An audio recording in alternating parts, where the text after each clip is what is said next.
টি-20 বিশ্বকাপের এক সহ আয়োজক শ্রীলঙ্কার বিদায় হয়ে গেল টুর্নামেন্ট থেকে। সেমিফাইনালের আগে সুপার এইটসেই 2 ম্যাচ খেলেই শেষ ম্যাচটা খেলার আগেই আরেক হোস্ট ভারতেরও তো কাপাকাপি অবস্থা। আর সাবকন্টিনেন্টের অন্য যে দল পাকিস্তান, তাদেরও তো প্রায় খতম, টাটা বাই বাই হওয়ার মতো একটা সমীকরণের সামনে তারা দাঁড়িয়ে রয়েছে। তবে আমি যতটা কঠিন ভেবেছিলাম পাকিস্তানের সমীকরণটা, দেখলাম যে অতটা কঠিন তাদের না, মানে পসিবল। কঠিন তো বটেই, কিন্তু সেইটা আসলে রিয়েলিস্টিক্যালি পসিবল। আজকে নিউজিল্যান্ড যখন শ্রীলঙ্কাকে হারিয়ে দিল 61 রানের বিশাল ব্যবধানে, তাতে করে এই গ্রুপটা তো আর ভারতের গ্রুপ না, ভারতের গ্রুপ আলাদা, কিন্তু যেহেতু সহ-আয়োজক শ্রীলঙ্কা, তারা সুপার এইটসের প্রথম ম্যাচটাতেও হেরে গেছে, দ্বিতীয় ম্যাচটাতেও হেরে গেল, ফলে তাদের আর টুর্নামেন্টে সেমিফাইনালে ওঠার কোনো সম্ভাবনার জায়গাটা নেই। ভারতের সম্ভাবনা অনেক, যদি কিন্তু উপরে নির্ভরশীল, সেটার অনেক ইকুয়েশন রয়েছে, সেটা নিয়ে তো আলাদা ভিডিও করেছে। কিন্তু শ্রীলঙ্কার এই বিদায় এবং পাকিস্তানের সামনে এখন আসলে এক্স্যাক্টলি কোন ইকুয়েশনের জায়গাটা রয়েছে। নিউজিল্যান্ড প্রায় যে তারা মানে এই ম্যাচটা জেতাতে তারা যে সেমিফাইনালের ইকুয়েশনে প্রবলভাবে, প্রায় তো না, প্রবলভাবে যে তারা চলে আসলো, সেইখানটাতে টার্নিং পয়েন্ট কোনটা তা নিয়ে এই আলোচনাটা করছি। দেখুন, টার্নিং পয়েন্টে যাওয়ার আগে আমি একটু ইকুয়েশনটা বলি, সেটা বললে বিষয়টা বুঝতে খুব সহজ হবে, সুবিধা হবে।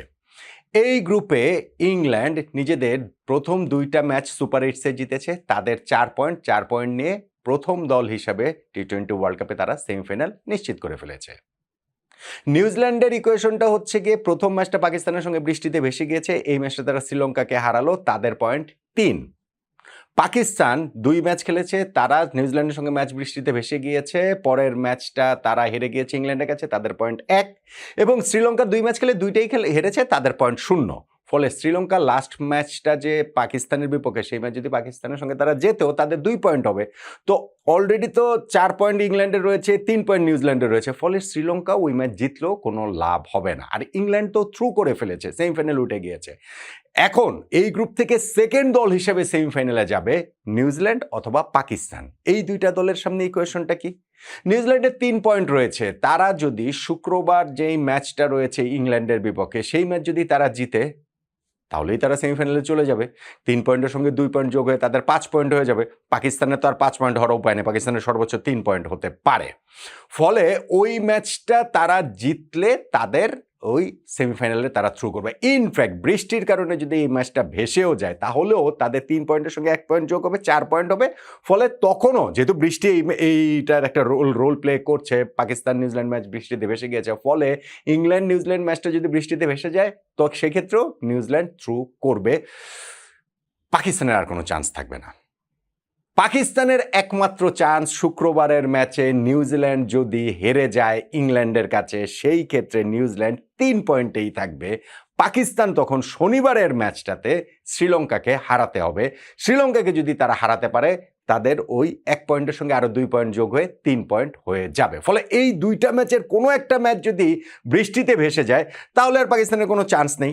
এবং যদি রেজাল্টটা নিউজিল্যান্ড যদি ইংল্যান্ডকে হারিয়ে দেয়, তাহলেও পাকিস্তানের কোনো চান্স নেই। চান্স পাকিস্তানের একমাত্র রয়েছে যদি শুক্রবারের ম্যাচে নিউজিল্যান্ড হেরে যায় ইংল্যান্ডের কাছে, তারা 3 পয়েন্টটাতেই থাকবে। সেক্ষেত্রে শনিবারের ম্যাচে পাকিস্তান যদি শ্রীলঙ্কাকে হারাতে পারে, তাদেরও 3 পয়েন্ট হবে। নিউজিল্যান্ড এবং পাকিস্তান তখন এই 2টা দলের মধ্যে নেট রান রেট যাদের ভালো, তারাই সেমিফাইনালে চলে যাবে ইংল্যান্ডের গ্রুপ সঙ্গী হিসাবে। নেট রান রেটের এই জায়গাটাতেও কিন্তু নিউজিল্যান্ড অনেকখানি এগিয়ে আছে। আজকের জয়ের পরে তাদের নেট রান রেট হচ্ছে গিয়ে +3.050, আর পাকিস্তানের নেট রান রেট হচ্ছে -0.461।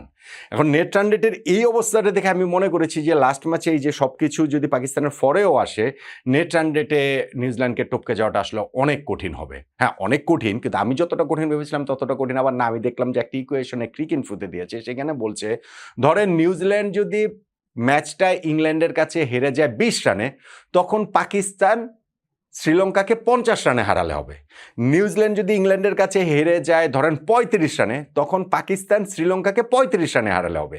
মানে মোটামুটি এই 2টা ম্যাচের রানের ব্যবধান, রানের হিসাব করে একটা ধারণা দেওয়ার চেষ্টা করেছে। 70 রানের মতো যদি এরকম ব্যবধানের জায়গাটা হয়, নিউজিল্যান্ডের পরাজয় এবং পাকিস্তানের জয়, সেই ক্ষেত্রে পাকিস্তান নেট রান রেটে নিউজিল্যান্ডকে টপকে সেমিফাইনালে যাবে। যাক, এগুলো তো অনেক ইকুয়েশন, অনেক যদি কিন্তু ব্যাপার রয়েছে। সেই জায়গাটাতে যে পাকিস্তানকে ঠেলে দিয়েছে এবং নিউজিল্যান্ড যে এই সেমিফাইনাল রেসে প্রবলভাবে চলে এসেছে, শ্রীলঙ্কাকে বিদায় করে দিয়ে আরেক কো-হোস্ট ভারতকে আরও একটু, মানে যেহেতু কো-হোস্ট সেই হিসাবে একটুখানি তাদেরকে মনে করিয়ে দিয়ে সেইখানটাতে টার্নিং পয়েন্টের জায়গা কোনটা? এই ম্যাচটাতে একটা সময় মনে হচ্ছিল শ্রীলঙ্কা জিতবে, সহজেই জিতবে। না, তারা যখন রান চেস করতে নেমেছে, 168 রান তারা করতে নেমেছে, তখন না, এখানটাতে ধরেন প্রথম বলটাতেই পাথম নিসাঙ্গা, ইনফর্ম ব্যাটসম্যান, তাকে ম্যাট হেনরি আউট করে দিয়েছেন এবং সেইখান থেকে যে তাদের স্ট্রাগল শুরু হয়েছে ব্যাটিংয়ের শুরুতে, সারপ্রাইজিংলি নিউজিল্যান্ডের বোলারদের সামনে, স্পেশালি তাদের স্পিনারদের সামনে এত হাসফাস শ্রীলঙ্কার ব্যাটসম্যানরা করেছিলেন যে যেইটা দেখার জন্য একটু অদ্ভুত লাগছিল। ধরেন তারপরেও তাদের 2টা উইকেট গিয়েছে 8 ওভারে, তাদের রান 30ও হয়নি। 9th ওভারে বল হাতে তুলে নিলেন রাচিন রবীন্দ্র, যিনি পার্ট টাইম স্পিনার।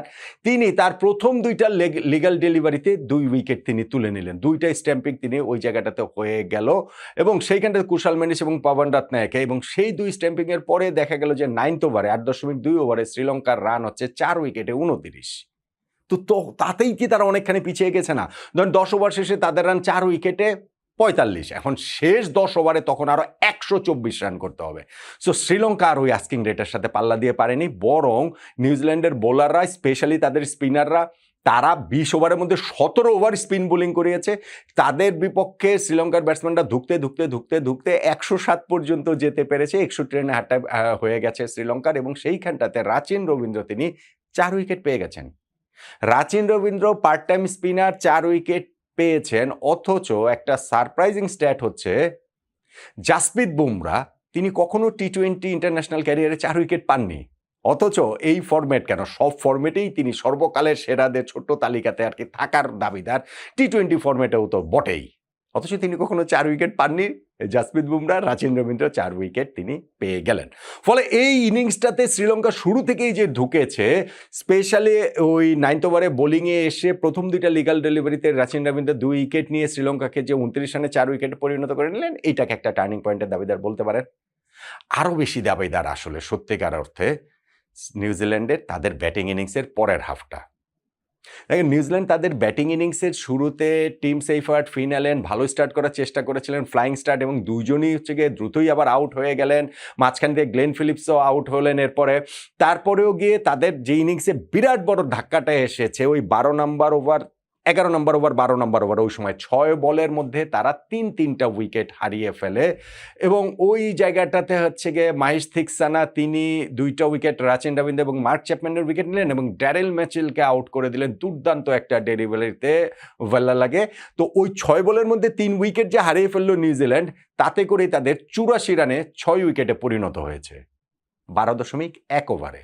সেই দলটা বাকি 7.5 ওভারে আরও 84 রান যোগ করেছে, এবং ওই একটা পার্টনারশিপেই মিচ সেন্টার তাদের ক্যাপ্টেন, এবং হচ্ছে গিয়ে ওই জায়গাটা থেকে তিনি স্পেশালি হচ্ছে গিয়ে দুর্দান্ত একটা ইনিংস খেলেছেন। ইনিংসের একেবারে লাস্ট বলে গিয়ে আউট হয়েছেন, কিন্তু তার আগে 26টা বলে খেলেছেন এবং সেই 26 বলে কত 47 রানের একটা যে ইনিংস খেলেছেন।